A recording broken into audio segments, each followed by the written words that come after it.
Hapa ni kituo cha polisi cha Oysterbay.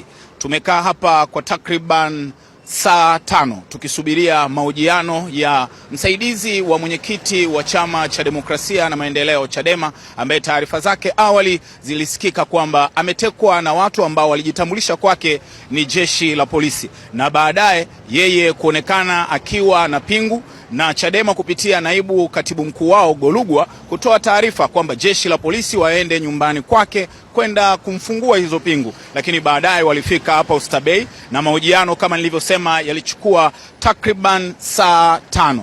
Ayo TV tuliweka kambi hapa na sasa tunazungumza na David Jumbe ambaye yeye ndiye msaidizi wa Tundu Lissu ambaye inasemekana alitekwa na watu ambao walijitambulisha ni polisi. Unaweza kutuelezea tu kwa ufupi tukio lilikuwaje na mpaka sasa hivi nini kinaendelea? Tukio lilikuwa la ghafla. Kama unavyojua watekaji hawakuandai. Nilikuwa narudi nyumbani mida ya saa 4 usiku. Nilikuwa na jirani yangu, rafiki yangu yule pale. Nimekaribia kabisa nyumbani kwangu, naiona kama pale mita kama 35 kutoka nyumbani kwangu. Ghafla ikaja gari kwa nyuma, ikawa ina spidi kubwa sana. Sasa mwenzangu akaniambia, hiyo gari vipi, hebu ipishe, naona kama ina spidi kubwa sana. Nilipompisha tu hivi akabloku gari yetu kwa mbele na nyuma, kumbe kulikuwa kuna pikipiki wengine wakabloku kwa nyuma. Wale watu wakashuka ghafla, nikajaribu kumove kama ni kwepe hiyo gari. Sasa kukawa kuna matofali, kuna kiwanda cha matofali, nikashindwa kwenda, wakanibloku, wakashuka watu kwenye hiyo gari kama watu 7. 5 wakaja upande wangu na wale wengine wakashuka wakaja kwa huyu bwana niliyekuwa naye na wale wa kwenye pikipiki.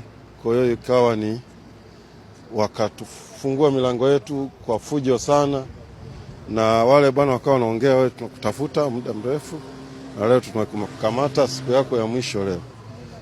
Kwa hiyo mimi nikauliza, nyinyi kinayo? Wanasema sisi ni polisi.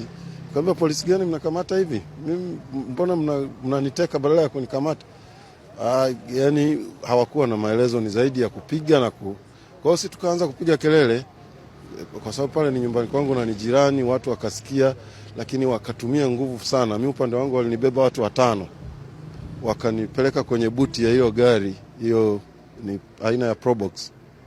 Wakanirushia kwenye buti, wakanifunga pingu haraka haraka. Hapo wakaanza kunipiga, kama unavyoona haya maalama, kuna damu nyingi sana imetiririka unavyoona huko, na vidonda vingi. Wakawa wananishambulia sana, wananipiga na nani ya bunduki huko ndani, wananiambia wewe mwisho wako ni leo. Kwa hiyo ikawa tafrani, na barabarani gari ikawa inaendeshwa spidi sana. Ile barabara ina mashimo, lakini wale jamaa walikuwa wanaendesha vibaya. Kwa hiyo pikipiki sasa zikaanza kufuata. Huyu mwenzangu nilikuwa naye akaanza kuitisha pikipiki, na spidi ile ya barabarani ikahamasisha pikipiki kuanza kufukuza. Wakajua hii ni tatizo. Kwa pikipiki zikawa zinaongezeka, na hawa mwisho wa siku wakaanza sasa nawasikia mimi wamenikanyaga pale chini, na wasikia wanavyolalamika juu ya pikipiki zinavyoongezeka. Kwa ikafika njiani sehemu fulani wakasema pigeni risasi. Wakapiga risasi kujaribu kutawanya wale pikipiki, lakini pikipiki hazikunani. Kwa maelezo yao sasa mimi siwaoni. Ikafika mahala wakasema tumpeleke Mbweni. Mmoja akasema hapana, bosi amesema huyu hataki kwenda kituo cha polisi, anatakiwa aende afike kwa bosi wakamalizane moja kwa moja leo.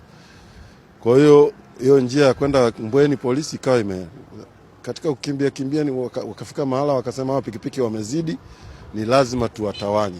Kwa hiyo wakasimamisha gari. Walivyosimamisha gari, mimi muda huo, kwa sababu story yao ya mapikipiki ikawa inanifanya na mimi nahangaika kutafuta, labda mtaona lock ya mlango na nini nifungue, lakini sikuona kwa sababu nilikuwa kwenye buti huku nyuma. Sasa walivyosema sasa tushughulike na mabodaboda, wakashuka wote. Hiyo nilivyoona tu wameshuka wote, na mimi nikatumia nafasi, wanapiga risasi, wamesimama mbele ya gari wanapiga risasi kutawanya mabodaboda.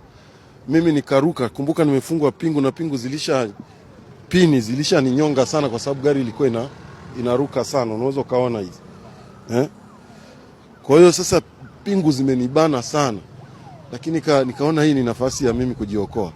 Nikajirusha kutoka kwenye buti nyuma, nikarukia mbele pale kwenye ile siti ya katikati, na haraka haraka nikafungua ile lock ya mlango ya upande wa kule, nikajirusha chini. Nilivyojirusha chini nikajibiringisha kidogo, pembeni mwa barabara ni msitu, kuna msitu mkubwa sana pale. Kwa hiyo nikaingia kwenye ule msitu. Hiyo ndio ilikuwa pona yangu. Nilivyoingia kwenye ule msitu nikawa napenya, ni miba na nini, hata suruali yangu hamwezi kuiona. Ilinaswa na miba na siwezi kujinasua kwa sababu ya nimepigwa pingu. Kwa hiyo nikajivua suruali nikaiacha huko msituni. Nikafanikiwa kupenya, nimekaa masaa mawili mle msituni. Ndio nikaweza kutoka na baadaye nikatafuta msaada nikiwa nimeshatoka pale. Kwa hiyo ilikuwa ni hivyo kwa na labda wakati ukiwa kwenye gari, nje ya maongezi yao ya kuona bodaboda, labda wao walikuwa wanaongea nini? Issue sana kwa sababu bodaboda waliwapa pressure kuanzia mwanzo sana. Walichozungumza ni yale maneno ya mwanzo kwamba wewe tumekutafuta sana na leo tumekupata, tunamalizana na wewe leo.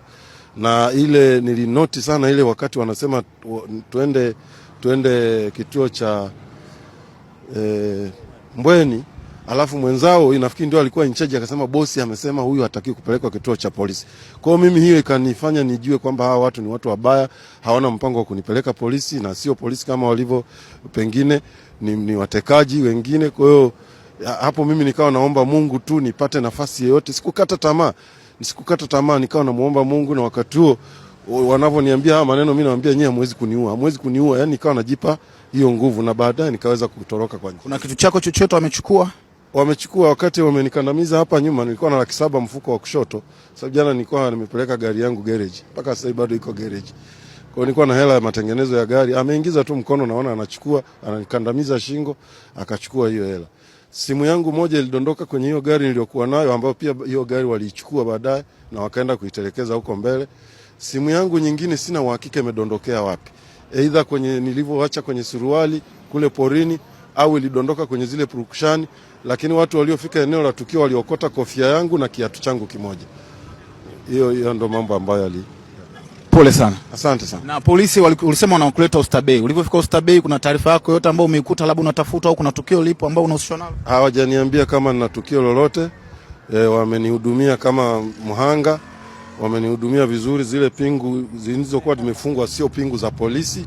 Kwa hiyo walikuwa wanahangaika kutafuta zile funguo za kufungulia. Wametumia muda mwingi, lakini walikuwa wamejitahidi kutafuta, maana mikono ilikuwa imevimba sana. Baadaye wakapata, wamenifungua na wamenichukua maelezo. Sasa wananisindikiza hospitali nipate vipimo kwa ajili ya kuweka nyaraka sawa za huko mbeleni. Pole sana. Nashukuru sana. Kwa upande wa Jeshi la Polisi Kanda Maalum Dar es Salaam iliyotolewa na Kaimu Kamanda, imeandikwa Polisi Dar es Salaam yachunguza tukio la David Jumbe. Jeshi la Polisi Kanda Maalum ya Dar es Salaam toka jana Mei 20, 2026 usiku limekuwa likifuatilia taarifa zilizokuwa zinatolewa kupitia mitandao ya kijamii kuwa David Joseph Mganja Dijumbe amekamatwa na watu ambao hawakujitambulisha huko maeneo ya Bunju. Katika ufuatiliaji, Jeshi la Polisi Kanda Maalum ya Dar es Salaam lilifanikiwa kupata gari lenye namba za usajili T609 DTD aina ya Toyota Wish rangi nyeusi, ambalo ni mali ya Alan Elsonguo Macha, ambalo David Dijumbe inadaiwa alikuwa abiria wakati anakamatwa na watu wanaodaiwa hawakujitambulisha. Leo Mei 21, 2026 asubuhi zilipokelewa taarifa kuwa yupo katika ofisi za Chadema huko Mikocheni. Askari polisi walifika katika ofisi hizo, lakini hawakumkuta, bali aliyekuwepo ni mtu ambaye inadaiwa alikuwa naye wakati anakamatwa na watu hao.